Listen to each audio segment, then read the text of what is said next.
దీనికి అధిపతి కుజుడు. భూమి, స్థలం, రాగి, పగడం, గనులు, ఎర్రని భూములు, ఎర్రని పంటలు, ఎర్రని వస్తువులు, వ్యాపారం, కందులు, ఎర్ర చందనం, శ్రీగంధం ఇత్యాది విషయాలకు కారకుడు కావున ఈరోజు గ్రహచార గోచారములు వీరికి అధికమైనటువంటి సంతోషం, ఆనందం, వ్యవహారములో ఆటంకాలు లేకుండా మీరు చేసేటువంటి పనిలో మంచి విజయం అనేది సాధించగలరు ఇత్యాది ఫలితాలు ఎక్కువగా ఈరోజు కలగగలవు. రియల్ ఎస్టేట్ మరియు షేర్ మార్కెట్ రంగంలో ఉన్నవారికి అధికమైనటువంటి లాభాలు కలిగిస్తాడు. ఈరోజు భూ వ్యవహారం వలన గ్రహచార స్థితి బాగా ఉన్నందున అధికమైన లాభాలు కలిగి ఉంటాయి. వ్యవహార వ్యాపారం వలన మీరు అనుకున్నటువంటి ఒక ఫలితాలు కలిగి కుటుంబంలో అందరూ సుఖంగా ఉండగలరు. అధికమైనటువంటి ధనలాభం కలిగే గ్రహస్థితి మీకు కలిగి ఉంది.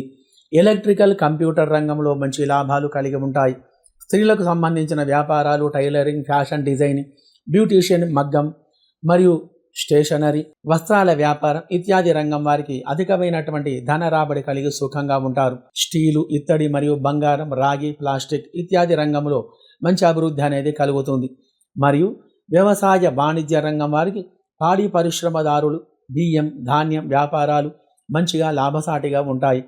సినీ, రాజకీయ రంగం వారికి గ్రహచార స్థితి అనుకూలంగా ఉన్నందున మంచి అవకాశాలు అనేటివి రాగలవు. విదేశాలలో ఉన్నవారికి అనగా France, America, Australia, Indonesia, Dubai, Sri Lanka, Malaysia ఇత్యాది నగరాలలో నివసించే వారికి మంచి గ్రహచార స్థితి కలదు. కావున అన్ని రంగాలలో అభివృద్ధి కలిగి ఉంటారు. కుజగ్రహం అనుకూలంగా ఉండి మీ యొక్క వ్యాపారంలో, వ్యవహారంలో మంచి ఫలితాలు కలిగి మరియు విద్యా ఉద్యోగంలో ఉన్నతమైన ఫలితాలు కలిగి కుజదోషం, నాగదోషం, కాలసర్పదోషం నివారణ కలిగి సుఖమైన జీవనం గడపాలంటే ప్రతి మంగళవారం కుజగ్రహానికి పళ్ళ రసాలతో అభిషేకం చేసి ఎర్రని మందార పూలతో అర్చన చేసి కందులు దానం ఇవ్వాలి.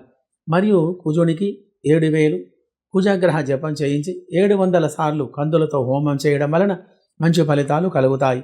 మరియు మంచి పగడాన్ని సేకరించుకొని బంగారములో కానీ వెండిలో కానీ పొదిగించి ఉంగరం వేలుకు దానిని పూజ చేసి ధరించిన అనుకూలమైన ఫలితాలు కలిగి సుఖంగా సంతోషంగా ఉండగలరు. శుభం భూయాత్.